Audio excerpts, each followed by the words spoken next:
હિંમતનગર, ગેમલભાઈ બી દેસાઈ પાટણ અને રાજેશભાઈ દામેલિયા સુરત, આપ આવો સંયુક્ત રીતે સરને વેલકમ કરશો.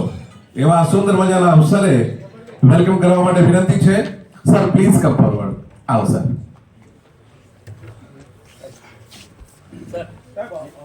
શોલ, બુકે, બુક અને મેમેન્ટોથી સાહેબ સુંદર મજાની આ કચ્છી શોલ અને મને જણાવતા આનંદ થાય કે જે સુંદર મજાનું મોમેન્ટો છે પણ એક કચ્છી પ્રદેશમાં ખાસ ખૂબ પ્રખ્યાત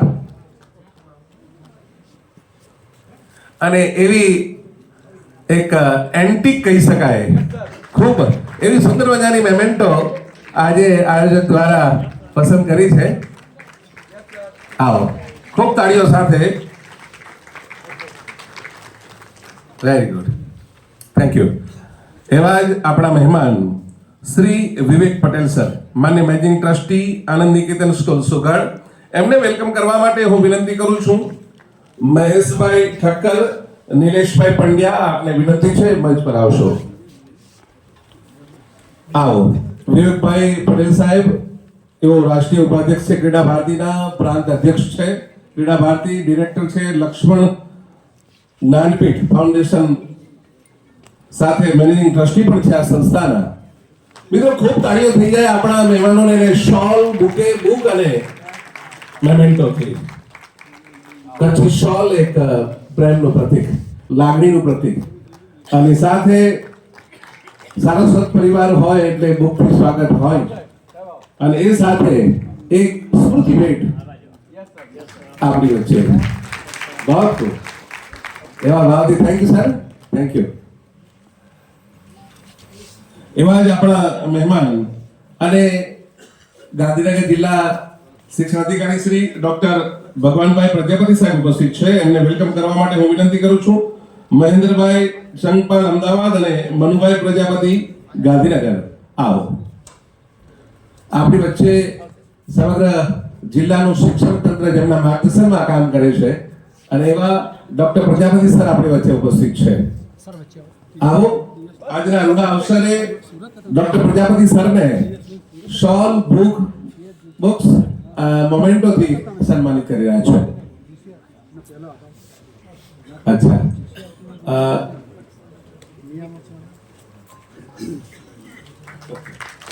ધન્યવાદ મિત્રો. મારી સાહેબ શ્રીના માર્ગદર્શનમાં આજે ખૂબ સરસ રીતે સમગ્ર જિલ્લાનું કામ, વહીવટી કામ થઈ રહ્યું હોય એવા ડોક્ટર પ્રજાપતિ સાહેબને ખૂબ તાળીઓથી વેલકમ કરીએ. અને એવા જ એક એવી શખ્સિયતને આપણે સન્માનિત કરવો છે કે જેમને ગુજરાતી ભાષામાં એમનું ખૂબ મોટું પ્રદાન આપણા સૌના વડે ભરપી. તો હું વિનંતી કરું છું રમેશભાઈ પટેલ નવસારી અને ઈશ્વરભાઈ બારડ અમરેલી, આપને આપ શ્રી રતિલાલ બોરીસકર સાહેબ, શિક્ષણવિદ અને સાહિત્યકાર, સરને સન્માનિત કરવા માટે રમેશભાઈ પટેલ નવસારી અને ઈશ્વરભાઈ બારડ, આવો. મિત્રો આપણા વડીલ મુરબ્બીનું સન્માન થતું હોય ત્યારે ખૂબ ખૂબ તાળીઓના ગુંજારો સાથે એમને. ઈશ્વરભાઈ બારડ, બોરીસાગર સાહેબ હંમેશા જી વિદ્યાગુરુ રતિલાલ બોરીસાગર સાંસ્કૃતિક પ્રતિષ્ઠાન નામે એક ટ્રસ્ટ બનાવ્યું છે, વિદ્યાગુરુ ફાઉન્ડેશન જી. એવા વિવિધ શૈક્ષણિક ટ્રસ્ટો સાથે રહીને કામ કરીને એવો આજે શિક્ષણની, સાહિત્યની, ગુજરાતીની સેવા કરી રહ્યા છે.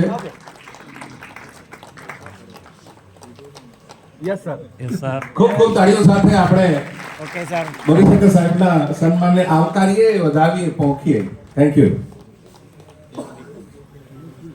એવા જ આપણા જ એવોર્ડી અને વિધાનસભામાં 2 વખત ચૂંટાઈને મને ધારાસભ્ય તરીકે ચૂંટાઈ આવ્યા હોય એવા પૂર્વ ધારાસભ્ય છે અને હાલના પ્રભારી શ્રી વર્ષાબેન દોશી વઢવાણ, એમને સન્માનિત કરવા માટે મમતાબેન ડી જોશી જામનગર, શીતલબેન મિત્તલબેન પંડ્યા ગાંધીનગર અને રામસનભાઈ બોટાદ, આવો. આપને વિનંતી છે, આપ ઝાલાવાડની ખુશ્બુ લઈને આપણી વચ્ચે બેન વર્ષાબેન દોશી ઉપસ્થિત છે ત્યારે એમને સન્માનિત કરવા માટે હું વિનંતી કરું છું મમતાબેન, મિત્તલબેન પંડ્યા અને રામસિંહભાઈ બોટાદ. આવો.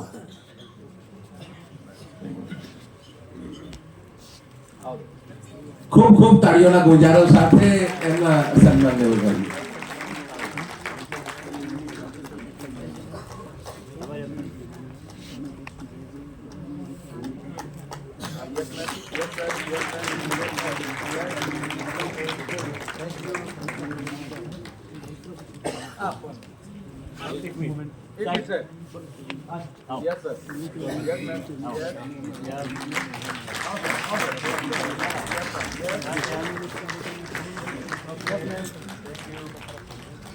ધન્યવાદ. અને એવા જ જાહેર ક્ષેત્રમાં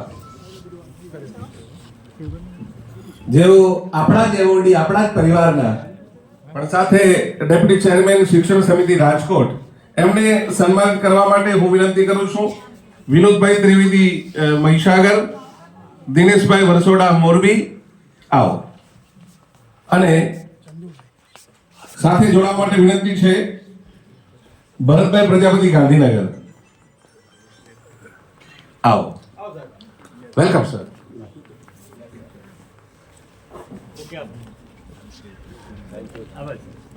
મનુભાઈ નાયક, આપને પણ વિનંતી છે સાથે જોડાવા માટે. આવો.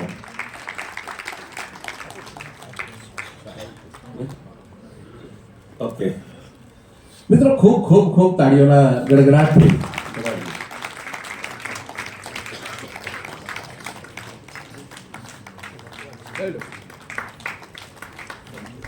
Yes, sir.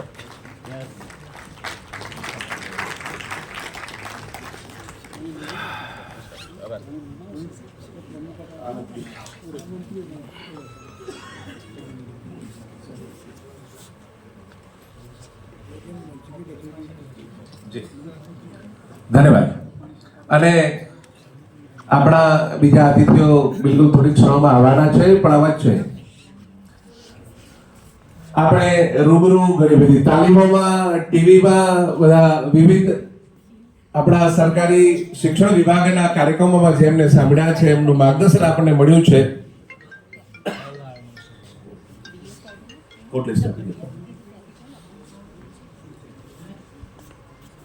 એવા બોરીસાગર સાહેબ આપણી વચ્ચે ઉપસ્થિત છે. એમને માર્ગદર્શન માટે, એમના આશીર્વાદ, એમની શાબ્દિક પ્રસન્નતા વ્યક્ત કરવા માટે હું વિનંતી કરું છું શ્રી બોરીસાગર સર. जी आपके हमेशा कोडलेस थे अभी. अच्छा पधारो सर.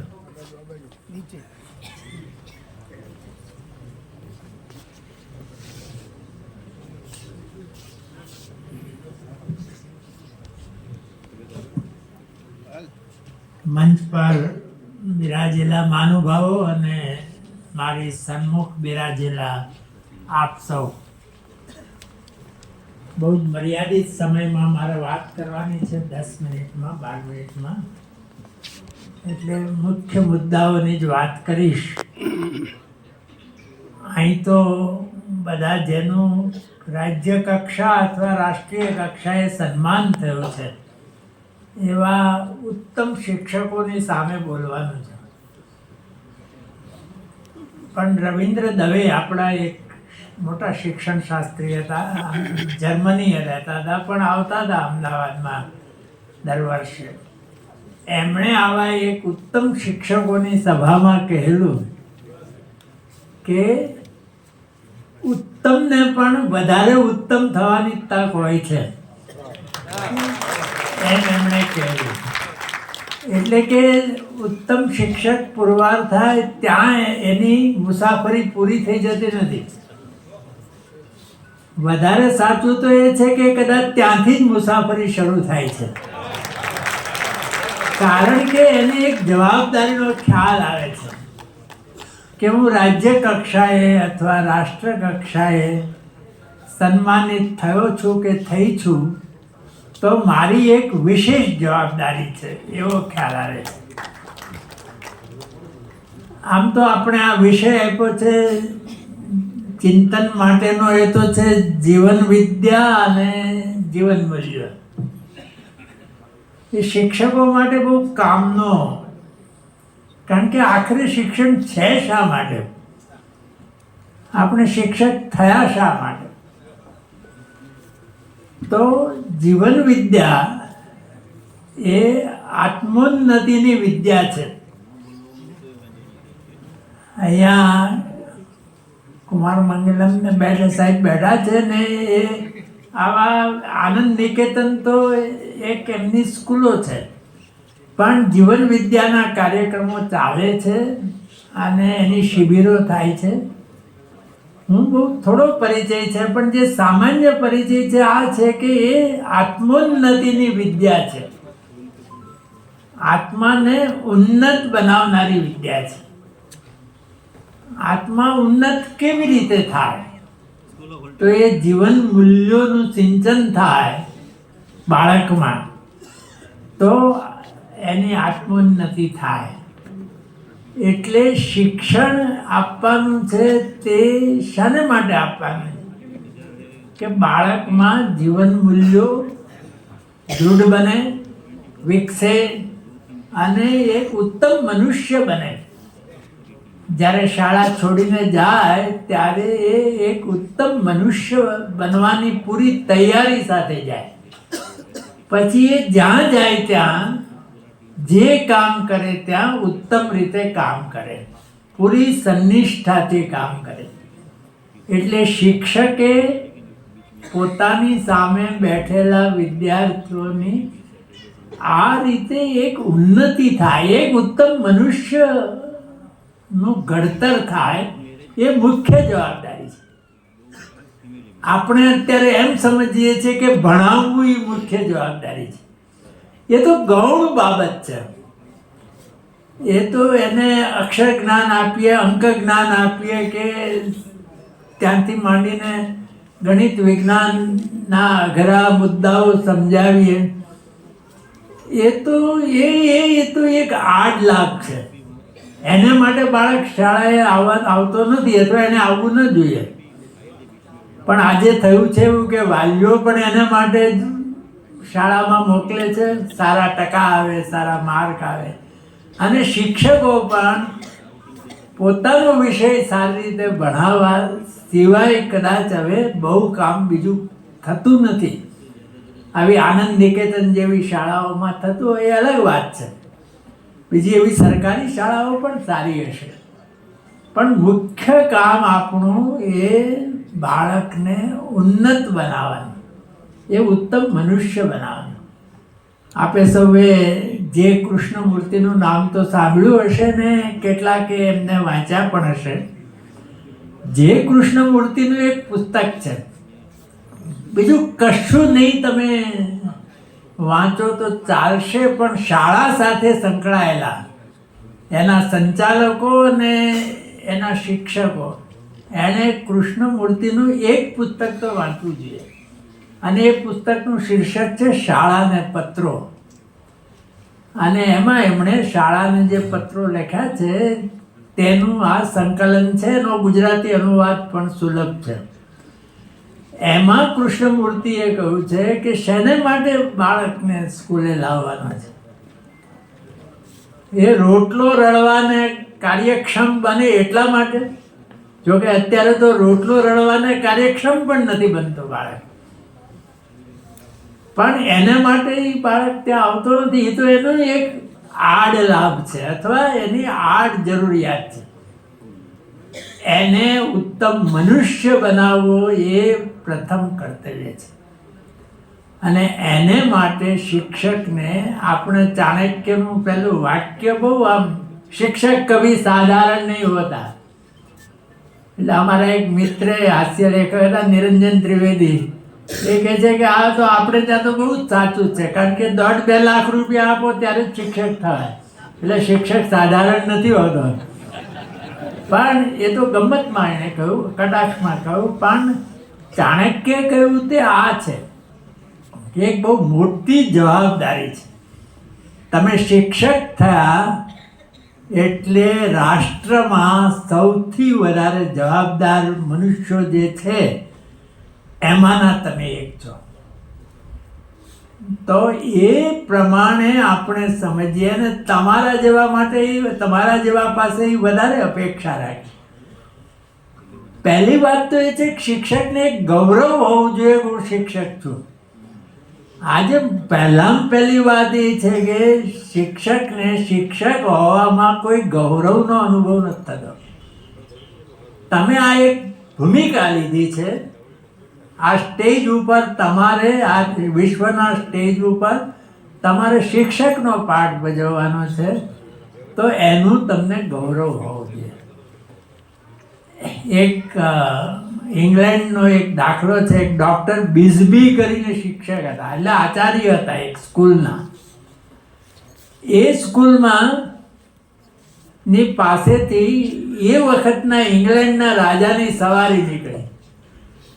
એટલે સ્કૂલ જોઈ એટલે રાજાને થયું કે કદાચ એ શાળામાં એ ભણ્યા પણ હોય, પણ એને અંદર જવાનું મન થયું. એ સ્કૂલમાં ગયા. આમ ચક્કર જ લગાવતા હતા, બધા વર્ગો ચાલતા હતા, શિક્ષક ભણાવતા હતા.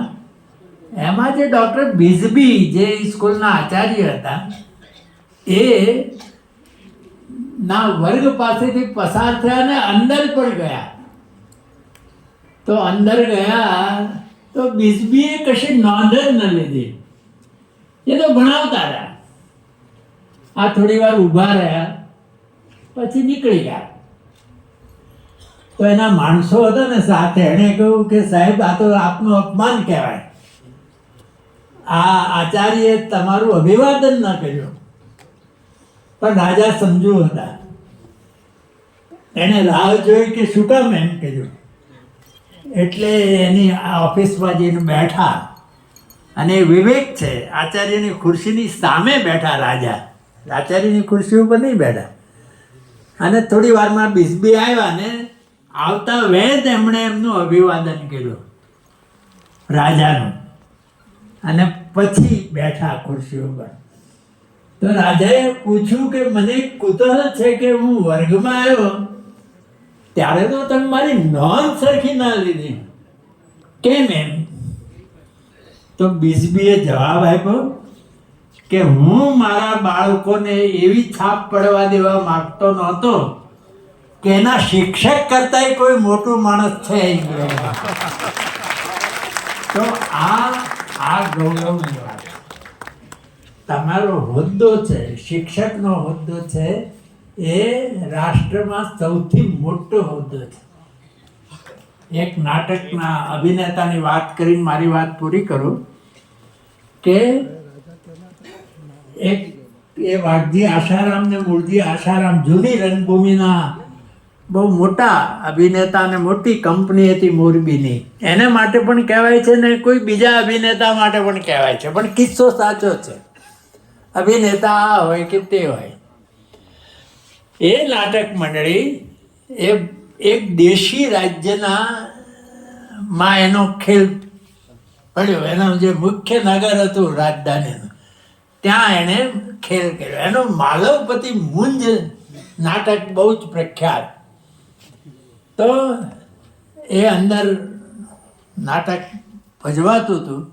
માલવપતિ મુંજ સિંહાસન ઉપર બેઠો હતો, આજુબાજુ બધા દરબારીઓ બેઠા હતા, અને એ દેશી રાજ્યના રાજા ચાલુ નાટકે થોડા મોડા અંદર દાખલ થયા, અને આખું ઓડિયન્સ ઊભું થઈ ગયું. રાજા અને આ અંગ્રેજોના વખતની રાજાશાહી વખતની વાત છે. અને સ્ટેજ ઉપર બેઠેલા બધા દરબારીઓ પણ ઊભા થઈ ગયા. અને માલવપતિ મુંજ ઊભો ન થયો. એ જેમ બેઠો હતો એમ જ બેસી રહ્યો. રાજાને બહુ ખરાબ લાગ્યું, પણ એના કરતાં એના સાથેના માણસોને બહુ ખરાબ લાગ્યું. કેમ ઊભો ન થયો? રાજાએ ત્યારે તો કંઈ નહીં કહ્યું. બીજે દિવસે એને તેડું મોકલ્યું કે રાજા સાહેબ બોલાવે છે. એ આવ્યા. આવીને આમ દરવાજામાં દાખલ થઈને આમ સલામ કરતા કરતા આવ્યા. એટલે રાજાએ પૂછ્યું કે લા તું અત્યારે સલામ કરે છે અને બધાની વચમાં મારું અપમાન કર્યું, તું ઊભો ન થયો ત્યારે? તો એને કહ્યું સાહેબ અત્યારે જે સલામ કરે છે ને એ ગરીબ બિચારો નટ છે. કાલે જે ઊભો ન થયો ને એ 52 લાખ માળવાનો ધણી માલવપતિ હું જ હતો. જો એ વખતે મુંજ ઊભો થાય તો મારો વેશ લાગે. દરેક શિક્ષકે ધ્યાનમાં રાખવાનું છે કે પોતાનો વેશ ન લાજે.